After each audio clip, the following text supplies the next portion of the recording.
डाला जाता है जिससे कि दर्शक है जो वह आकर्षित हो। ठीक है। असल में जो वास्तविकता मैं बताऊं आपको क्या है कि जब गौतम ऋषि की पत्नी जो अहिल्या थी, तो चलो अनजाने में जो भी हुआ, जो भी घटना घटित हुई, जो भी उनके साथ हुई, वो पूरी दुनिया जानती है और आप लोग भी जानते हो, बताने वाली बात नहीं। परंतु यहाँ पे श्राप का मतलब होता है कि कोई पत्थर नहीं बना। पत्थर का मतलब होता है कि उसका सारा ज्ञान, बुद्धि, विवेक सब शून्य हो जाना। ठीक है, सब कुछ शून्य हो जाना, यह जो है इसको कहते हैं कि व्यक्ति पत्थर हो गया। ठीक है। और भगवान राम किसके प्रतीक थे? भगवान राम ज्ञान के प्रतीक थे। किसके प्रतीक थे? ज्ञान के प्रतीक। और भगवान राम ने उनको जैसे ही ज्ञान पढ़ाया, ज्ञान सिखाया, वैसे ही जो अहिल्या थी वह पुनः अपने ज्ञान से परिचित हो गई। बात समझ में आ गई? अहिल्या वो का अब ज्ञान से जो परिचित हो गया, ज्ञान जिसको याद आ गया, जिसको संस्कार याद आ गया, वह पत्थर से क्या हो गया? फिर अपने मूल स्वरूप नारी स्वरूप में आ गई।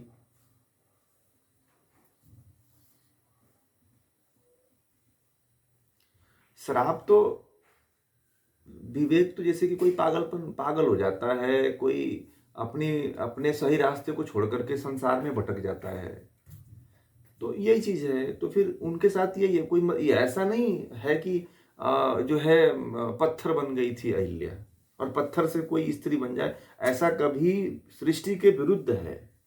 बात समझ में आ गई? सृष्टि के ये विरुद्ध कार्य है कि कोई भी जीवात्मा जो है भगवान के जो व्यवस्था है ना, ईश्वरी जो व्यवस्था है, उस व्यवस्था में कोई जीवात्मा हस्तक्षेप नहीं कर सकती है। ये ध्यान रखिए। और भगवान राम एक महान आत्मा थे। क्या थे? महान आत्मा थे। भगवान राम कोई ईश्वर नहीं थे। ठीक है ना? तो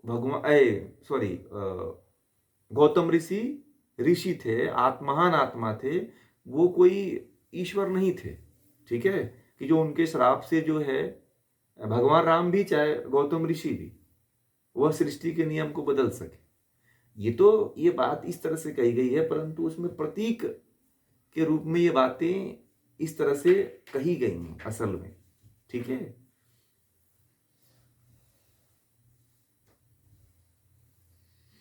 जब जब व्यक्ति को ज्ञान प्राप्त हो जाता है तो किसी को साथ की आवश्यकता नहीं होती। फिर शरीर को मिलन नहीं मानता है। फिर शरीर से मिलना ना मिलना उसके लिए कोई बहुत बड़ी बात थोड़ी होती है। शरीर से तो व्यक्ति तभी तक जुड़ाव रखता है जब तक वो अज्ञान की अवस्था में है। ठीक है। आत्मा का मैंने कहा था, जब आत्मा का कोई लिंग ही नहीं होता है, ये तो केवल संसार में आप स्त्री पुरुष के मेल फीमेल में दिख रहे हो। आत्मा का कोई लिंग थोड़ी है कि वो मेल है और आप फीमेल हो।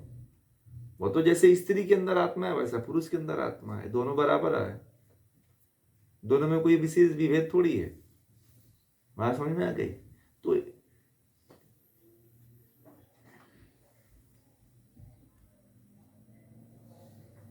किनको? अब इंद्रदेव को उनके कर्मों का फल उनको मिलेगा। ठीक है। इसकी ये तो व्यवस्था ईश्वर के हाथ में है। जो भी होगा, चाहे उस समय की जो व्यवस्था रही होगी वो दी होगी, जो भी हो। ठीक है। परंतु मैंने कहा ना कि राम को आए हुए कितने साल हो गए? 10 लाख वर्ष हो गए। कितने साल? 10 लाख वर्ष हो गए भगवान राम को आए हुए। ठीक है। हाँ, इसको ध्यान रखिएगा।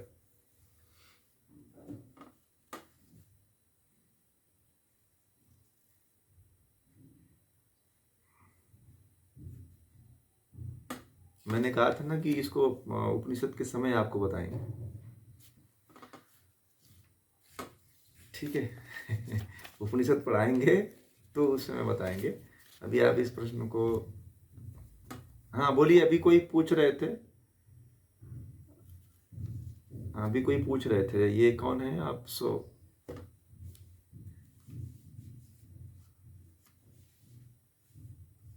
हम्म।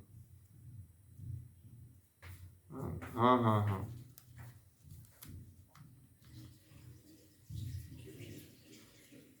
हम्म। कर्मों से होता है ना पाप, पुण्यात्मा पापात्मा। हाँ, वो उसका कोई लिंग नहीं है, परंतु वह प्रकृति के साथ मिलकर के कर्म तो करती है ना, भोगना तो जीवात्मा को पड़ेगा।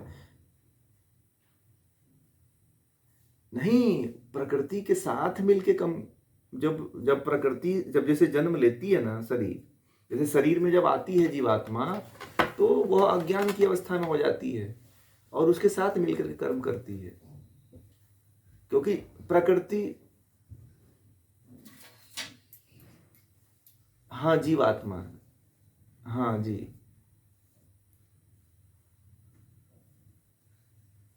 हम्म।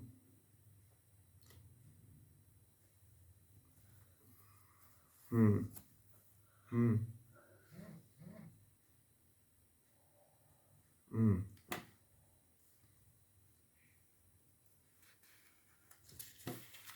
देखिए नहीं, आत्मा क्यों नहीं है, आत्मा है ना, आत्मा तो है ही है। आत्मा देखिए, आपका जो प्रश्न है, आपने कहा कि पुण्यात्मा और पापात्मा, ठीक है। हाँ, नहीं आप, हाँ, नहीं आत्मा का स्वरूप, नहीं आत्मा का रूप है, आत्मा का स्वरूप भी है, मैं अभी बता रहा। हाँ हाँ। हाँ हाँ। देखिए ना, आत्मा आत्मा और ईश्वर दोनों ही इतना सूक्ष्म है, अदृश्य है और अव्यक्त है, दोनों कभी व्यक्त नहीं होती हैं, ठीक है। प्रकृति के साथ जब मिलती हैं तो ही व्यक्त होती हैं वो, ठीक है। ये दोनों जब प्रकृति के साथ जब मिलती है, जीवात्मा जब प्रकृति के साथ मिलती है तो प्रकृति व्यक्त होती है, जीवात्मा व्यक्त नहीं होती है तब भी, ठीक है। यह है इसका। हम्म। हम्म।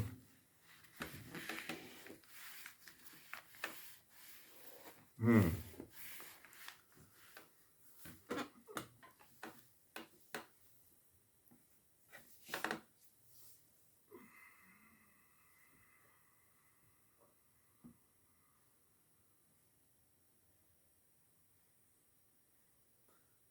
प्रेत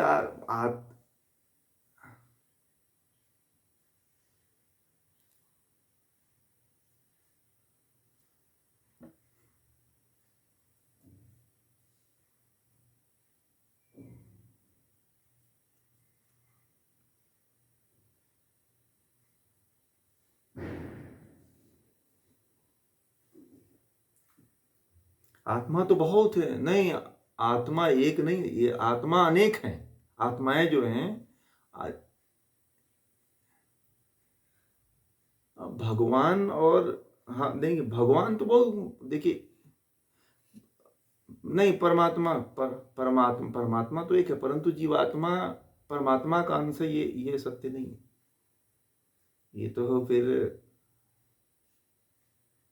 नहीं, आप भगवान नहीं हो, भगवान जैसे कर्म आपके पास होगा तो भगवान बनोगे ना, आपके आपने क्या कर्म किया कि भगवान। नहीं, आप कर्म कर्म करो ना आप।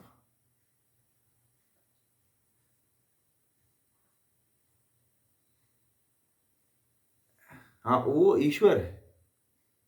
अब कहाँ ईश्वर की मूर्त लग।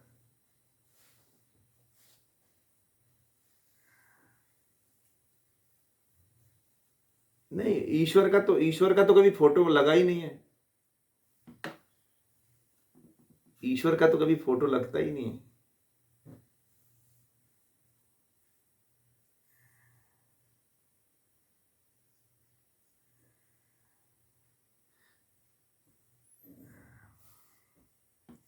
हम्म।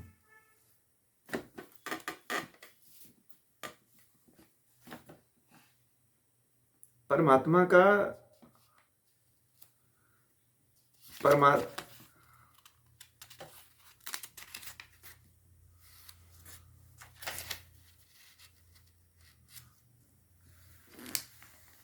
आपका मतलब क्या, मतलब आप क्या मतलब जानना चाहते हैं मतलब?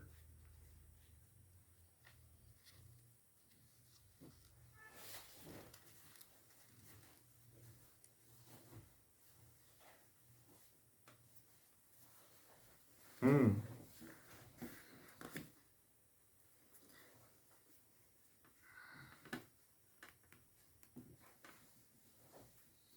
आत्मा परमात्मा का अंश है ही नहीं है। कौन कर रहा है कि आत्मा परमात्मा का अंश है? ये दोनों अनादि सत्य हैं। ठीक है ना? आत्मा जो है परमात्मा का अंश नहीं है। ये तीनों पदार्थ देखिए, तीन पदार्थ संसार में अनादि हैं। पहला ईश्वर, जीवात्मा और प्रकृति। ठीक है? ये तीन पदार्थ अनादि हैं। अनादि उसको कहते हैं जिसकी कभी उत्पत्ति ही न हो, जिसका कभी प्रारंभ ही नहीं हुआ हो। ठीक है? ये सदा से हैं और सदा रहेंगी ये। ठीक है?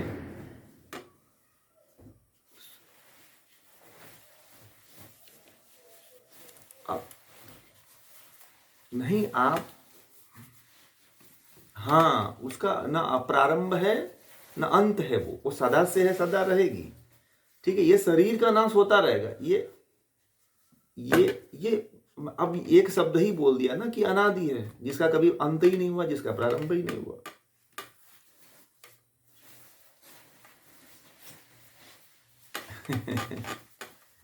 नहीं, आप जैसे जिस धरातल पे आप सोच रहे हो कि जैसे शरीर, जैसे ये जो प्रकृति है, ये जो संसार है, जो जगत की रचना हुई है, वह जीवात्मा के मुक्ति के लिए हुई है। आप इस दृष्टि से सोच रहे हो कि फिर सब कुछ जैसे सब आ रहे हैं वैसे वो भी आई होगी। अब एक बात आपको ये कह दिया गया कि तीन पदार्थ अनादि हैं, न इसका आदि है न अंत है, सदा से हैं और सदा रहेंगे। ठीक है? इन तीनों का अस्तित्व सदा से है और सदा रहेगा। ठीक है? और इसमें जो है जीवात्मा की मुक्ति के लिए प्रकृति कार्य करती है। या तो भोग की तरफ लेकर के जाती है, या तो अपवर्ग की तरफ, अपवर्ग मतलब मोक्ष की तरफ। और ईश्वर जो है जीवात्मा की मुक्ति के लिए जो है संसार को रचता है। ठीक है? और जीवात्मा जो है फिर आकर के इस संसार में जो है अपने कर्मों को, अच्छे बुरे कर्मों को कर करके वह जो है या तो संसार से मुक्त हो जाती है। पाप पाप पाप करती है तो संसार में फंसी रहती है, पुण्य करती है तो संसार से मुक्त हो जाती है। फिर मुक्त का मतलब है, नहीं, अनादि मुक्त हो, देखिए मुक्त होकर के अनादि का मतलब, अब वहां पे अनादि का मतलब बात ही नहीं है भाई। आप इस चीज को समझिए ना, मुक्त होकर।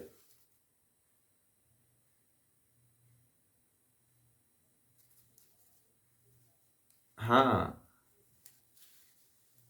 हाँ, वो ये जो देखिए, ये क्या है, अब इसके लिए थोड़ा सा आपको और गहराई में थोड़ा सा स्वाध्याय करना पड़ेगा।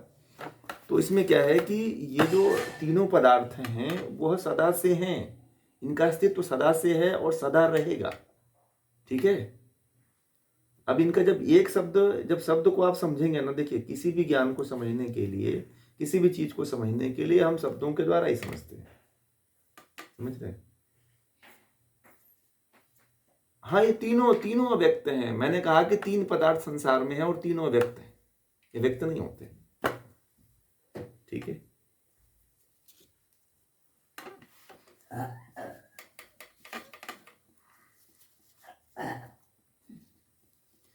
हाँ, हाँ, हाँ, हाँ। नहीं, नहीं, आप देखिए ये बात क्या है, आप तो ये जैसे कि खाने पीने की जो वस्तुएं हैं, तो ये,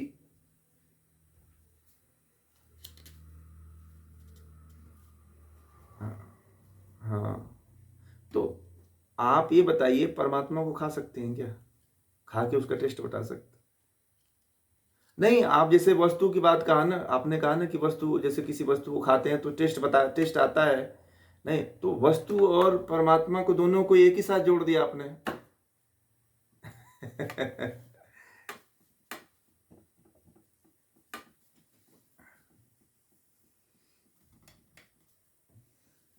हाँ,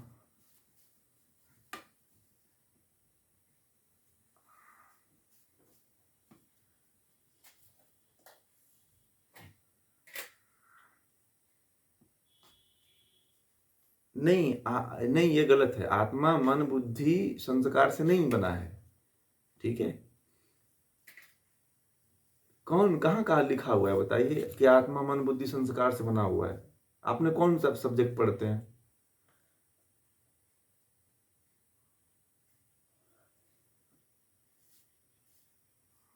ये जो है ना, ये प्रकृति का विषय है। देखिए, जो आप बात कर रहे हैं ना, मन बुद्धि की जो बात कर रहे हैं, ये प्रकृति है।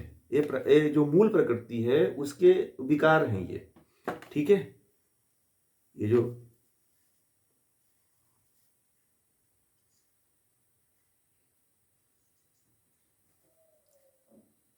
जी जी।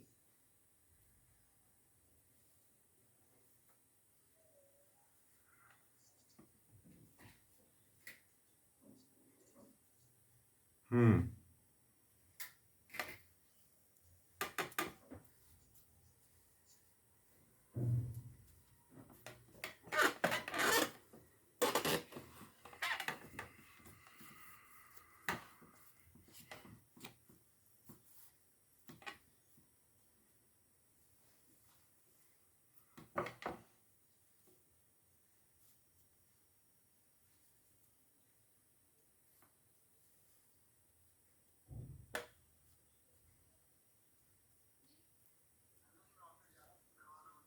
नहीं आप, देखिए, आत्मा जो है ईश्वर का अंश नहीं है। ये भगवान श्री कृष्ण से पहले ऋषियों ने, जो ये वेदों में भी आया, वेद ने कहा है। अब वेद से पहले भगवान श्री कृष्ण नहीं हुए हैं। वेद तो भगवान श्री कृष्ण तो आज से 5200 साल पहले हुए हैं। कितना पहले? भगवान श्री कृष्ण,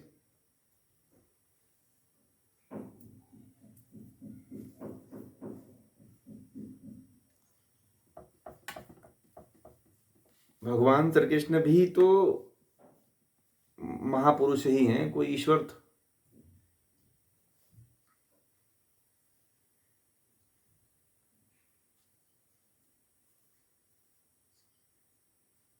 हाँ, वो बात सही। सनातन का मतलब क्या है? सनातन का मतलब जो सदा से है। ठीक है, भगवान श्री कृष्ण क्या है? भगवान श्री कृष्ण एक महान आत्मा है।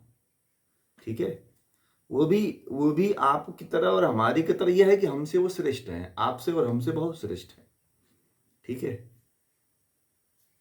हाँ यही है। अब देखिए, सबसे बड़ी बात है ना कि अब यहाँ पे जितने लोग हैं उनके मन में यही विचार भाव सबके अंदर बना हुआ है कि जो है जीवात्मा परमात्मा का अंश है। ठीक है, ये बहुत बड़ा फॉल्ट है। यही फॉल्ट जो है थोड़ा सा दूर करना है, क्योंकि अच्छी तरह से जब आप लोग समझेंगे इस चीज़ को, तब आप लोगों को ये बात समझ में आएगी कि जो जीवात्मा जो है वो परमात्मा का अंश नहीं है। ठीक है,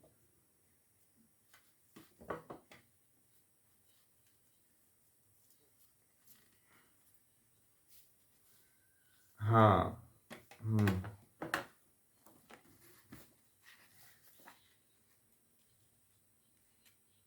हम्म। हाँ, यही चीज है, यही चीज थोड़ा सा इस, हाँ।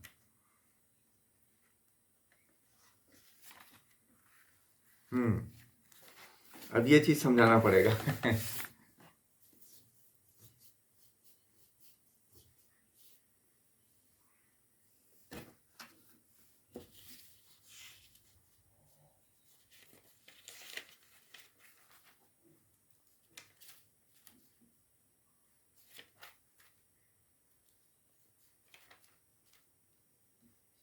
नहीं नहीं नहीं, भगवान है वो।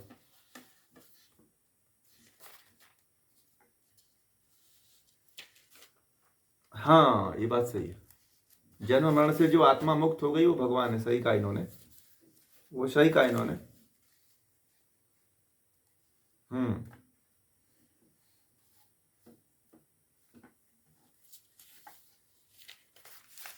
आप लोगों को अगर मैंने लिखवाया भी है कि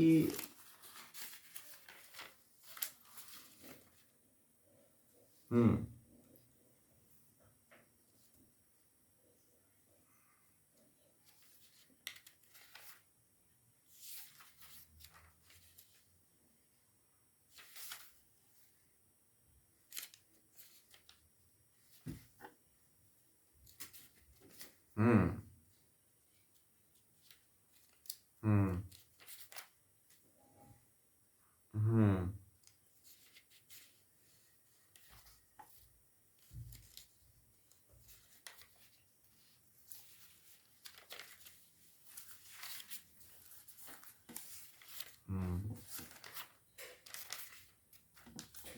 बहुत अच्छा। देखिए, अब अनिल जी ने बहुत अच्छी तरह से समझ लिया इसको, और शायद इनकी बातों को जब आप लोग समझेंगे, अब कल इसी की बात हो रही थी, और थोड़ा सा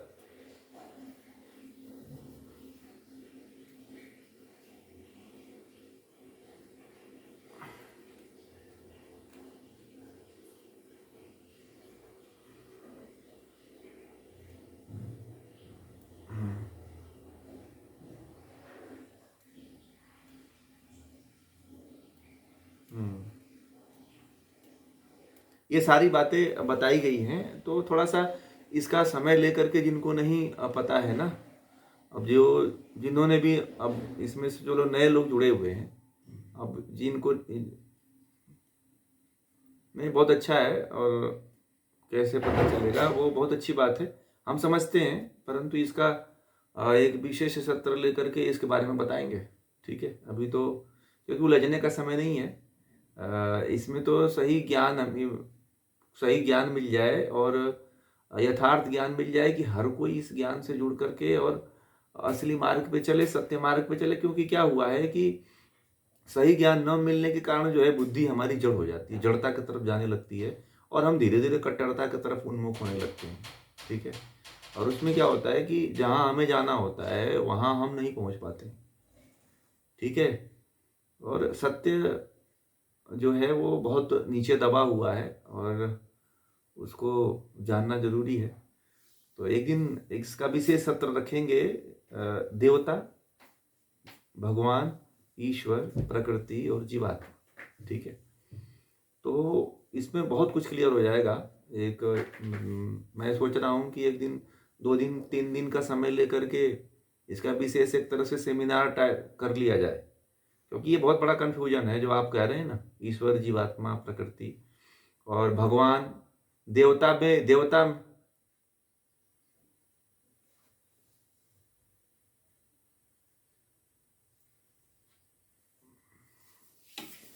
हाँ, वो बहुत लोगों को क्लियर नहीं है कि मतलब भगवान, भगवान का, देवताओं का भी है, देवताओं के बारे में भी लोगों को नहीं पता है। तो देवता, भगवान, ईश्वर और जीवात्मा, प्रकृति। ठीक है, इन सब का एक बार एक सेशन लेते हैं 2-3 दिन का, जिसमें ये पूरा जब क्लियर होगा ना, तब आप इस आध्यात्म के प्रति रुचि दिखाना शुरू कर दोगे। आप तब समझ पाओगे आप लोग की कितनी गहराई है, और ज्यादा अच्छा रहेगा। अब हर बार एक एक आदमी जोड़ेगा तो फिर उसमें हर व्यक्ति को समझाने में थोड़ी दिक्कत।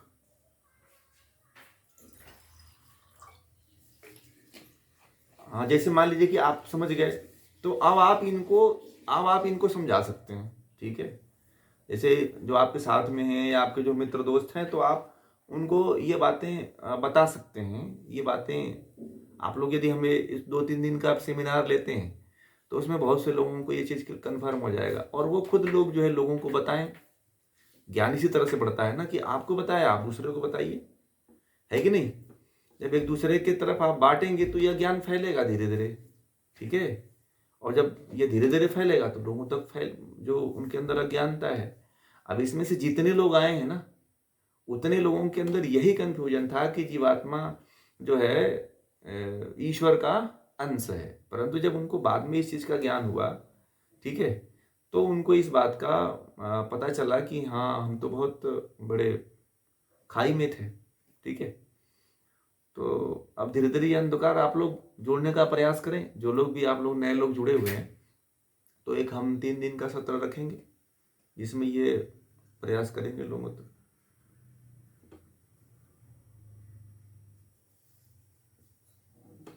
नहीं, 3 दिन, अब वो बात आपकी वो तो बहुत, देखिए, वो बात आप दो।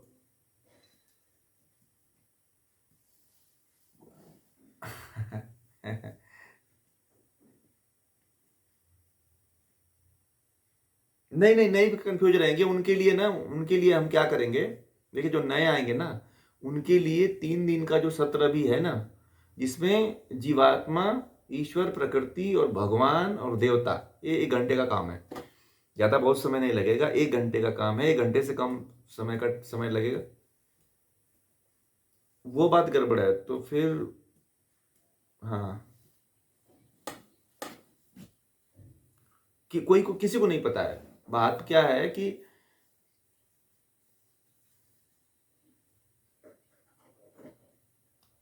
हाँ, वो लोग तो मतलब उनके साथ तो जो हुजूम खड़ा हुआ है ना, जो बहुत बड़ी भीड़ है, वो भी अंधकार में ही है। समझ रहे हैं ना?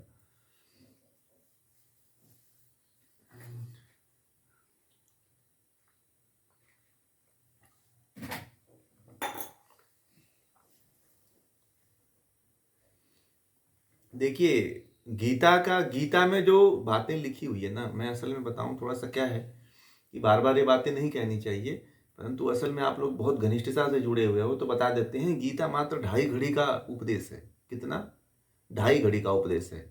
और गीता में जो है उपनिषद के लगभग 80% जो है भाग को गीता में लिया गया है। गीता पहले बहुत यथार्थ गीता बहुत कम है, ठीक है, जो मूल गीता है। परंतु बाद में धीरे धीरे बढ़ते बढ़ते 5,000 सालों में 700 श्लोक हो गए इसमें। ठीक है, जो समझ रहे हैं? 700, सात सा, सा, रियल गीता में 2.5 घड़ी में आप समझिए क्या कितना होगा। ठीक है, करीब 17-18 विद्वान विद्वान लोग ऐसा बताते हैं कि वो करीब 17-18 ही मूल रूप से 18 ऐसे अ, थे श्लोक। ठीक है। हाँ, तो इसलिए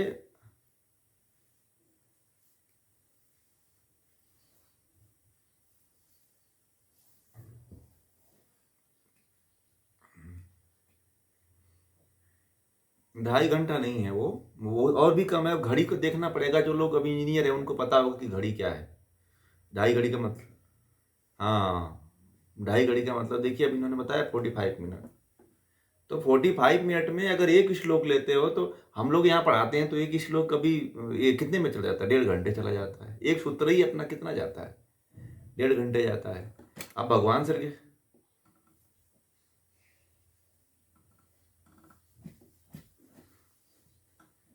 हाँ गीत हाँ हाँ, नहीं वो बात आप सही कह रहे हो। 2.5 घड़ी का ही था, परंतु क्या हुआ है कि हम लोगों के हम लोगों के जागरूक न होने के कारण जो है हमारे शास्त्रों में बहुत से ऐसे मिलावटें हैं जो हमें नहीं पता है। ठीक है, बहुत से ऐसी मिलावटें हैं जो हमें एकदम नहीं पता है कि कितनी बड़ी बड़ी बड़ी मिलावटें की गई हैं।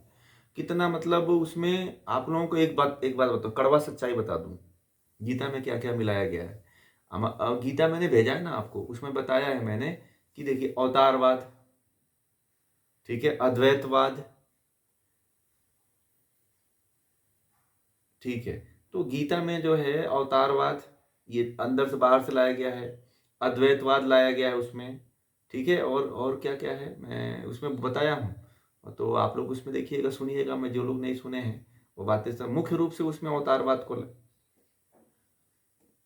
ठीक है, आप जितने लोगों का लिंक है उनको भेज दीजिएगा तो उसमें उनको पता चल जाए। हाँ, तो उसमें आप लोगों को ये बातें पता चलेगी कि मतलब बाद में कितने चीजों को जोड़ा गया है। ठीक है, असल में गीता जो है, जब अवतारवाद भी भगवान श्री कृष्ण का जो मूल उपदेश है ना, वह भगवान श्री कृष्ण अपने आप को कभी ब्रह्म कहा ही नहीं है। और भगवान श्री कृष्ण ने अपने आप को कभी ये नहीं कहा है कि मैं मंत्रों में गायत्री मंत्र हूँ, इसमें फलाना में ये हूँ, ये ऐसा कुछ नहीं कहा है। और वो अपने आप को विश्व रूप भी नहीं दिखाया है। ठीक है, असल में जो विद्वान लोग हैं, जो बहुत पहुंचे हुए विद्वान हैं, उनसे जब आप सुनोगे गीता का, असल में जो अ, बहुत ऊंचे स्तर के विद्वान हैं, वो तो गीता को मात्र बोलते हैं कि गीता तो 45 मिनट का विषय है। इससे भी बड़ी गीता यदि पढ़ना है, इसका जो सबसे निचोड़ गीता है, जो असली गीता जो पढ़नी चाहिए, वो है अष्टावक्र गीता। कोई नहीं पढ़ता है भारत में, किसी को पता ही नहीं है। ठीक, हाँ, ये तो गीता इसके आगे, ये गीता जो है ना, अष्टावक्र गीता के आगे जो है, ये गीता छोटा सा बच्चा है। ठीक है, ये गीता क्या है? एक छोटा सा बच्चा है। ठीक है, जब आप लोग उस गीता को पढ़ोगे ना, जब उसकी आध्यात्मिकता को समझो, गीता कितनी प्रकार की है, अवधूत गीता है, ठीक है, अष्टावक्र गीता है, और भी कई कई गीता है। परंतु सबसे महत्वपूर्ण गीता है यदि कोई तो अष्टावक्र गीता है। ठीक है, उसमें राजा जनक और हाँ, हाँ, हाँ, ठीक है, बहुत किसी अष्टावक्र अष्टावक्र खुद ब्रह्मज्ञानी व्यक्ति थे, आपको पता है। जब राजा जनक के दरबार में जाते हैं तो उनको लोग देख करके हंसते हैं, बोले कि यहाँ तो सब उनको देख के हंसे, वो विद्वानों की सभा बैठी हुई थी। ठीक है, तो जब वो हंसे, पूछा अष्टावक्र ने कि हंसे क्यों है। ठीक है, तो राजा जनक को कहे, राजा जनक तुम्हारे दरबार में सब चर्मकार बैठे हुए हैं, चमड़ी से प्रेम करने वाले बैठे हुए हैं, कोई विद्वान यहाँ नहीं है। इस शरीर को देख रहे हो, इस शरीर को जिसने बनाया तुम उसके ऊपर हंस रहे हो। हम्म? आप लोग जब अष्टावक्र गीता पढ़ोगे ना तो एक से एक जो अभी तो ये गीता का मैंने बोला ना मैंने आपको कि ये गीता जो है, जो आप लोग गीता गीता चिल्ला रहे हो ना, ये गीता उसके आगे अष्टावक्र गीता के सामने जो है बच्चा है। ठीक है,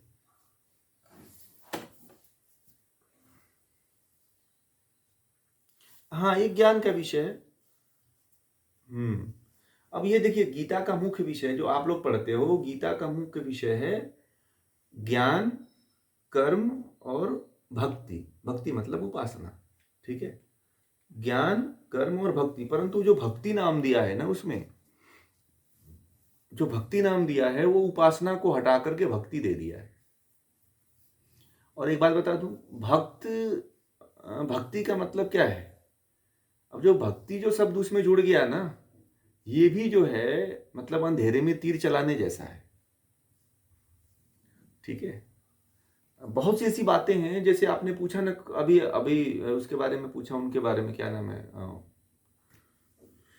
गौतम ऋषि की पत्नी अहिल्या के बारे में पूछा ना, तो उसी तरह से जो है सबरी का है। ठीक है, तो उसी तरह से सबरी के बारे में, तो सबरी कोई मतलब कोई ऐसी वैसी स्त्री थोड़ी थी कि सबरी जो है भगवान राम को बैर खिलाई और सबरी मुक्त हो गई। सबरी जो है मतंग ऋषि के आश्रम में रहती थी और बहुत ही विदुषी स्त्री थी, ज्ञानी स्त्री थी वो। ठीक है, परंतु कुछ मतंग मतंग मैं बोलता हूं कि रामायण पढ़ना है ना आपको, तो रामायण में कुछ मत पढ़िए। कोई कांड उतना ज्ञान नहीं देता है जितना कि ज्ञान आरण्यक कांड देता है। कौन सा, मैं बताता हूँ। सुंदर कांड उन पढ़ने से कोई नहीं ज्ञान होने वाला। लड़ाई झगड़े मार झगड़े बस होंगे, बस यही वृत्ति बनेगी। इससे अच्छा है कि आरण्य कांड पढ़ो। भगवान राम जो भगवान बने हैं, आरण्य कांड के कारण बने हैं। किसे कारण, ठीक है, भगवान राम जो है वास्तव में एक मानव से जो महामानव बने हैं, वो आरण्य कांड के कारण, 14 साल वनवास के कारण बने हैं। ठीक है,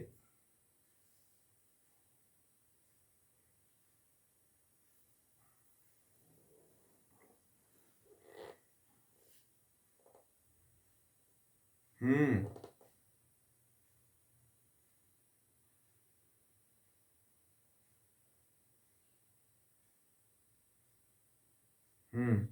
हाँ, वो सब संवाद रूप में है। हमारे देश में जितने भी,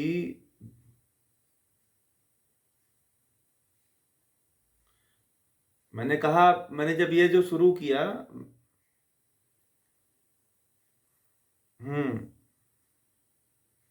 वो अष्टावक्र जो गीता है वो 10 लाख वर्ष पुरानी है। हाँ, बहुत अच्छा आपने बात कहा।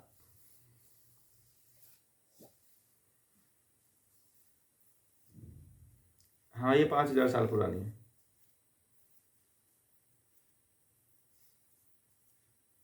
हम्म सब में संवाद है।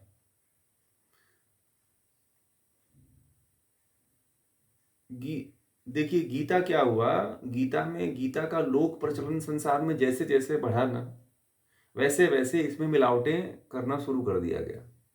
ठीक है, आप लोगों को पता नहीं है, महाभारत में जो पहले महाभारत जो लिखा गया था उसका नाम जय संहिता थी। ठीक है, जय संहिता उसका नाम था। वो पहले, अब उसमें पहले के समय में कुछ 10,000 ऐसे श्लोक थे, परंतु अब उसमें जो है 1,00,000 से ऊपर हो गए हैं। ठीक है, कितने? 10,000 से 1,00,000 हो गए। आप समझो कितना बड़ा। जी जी।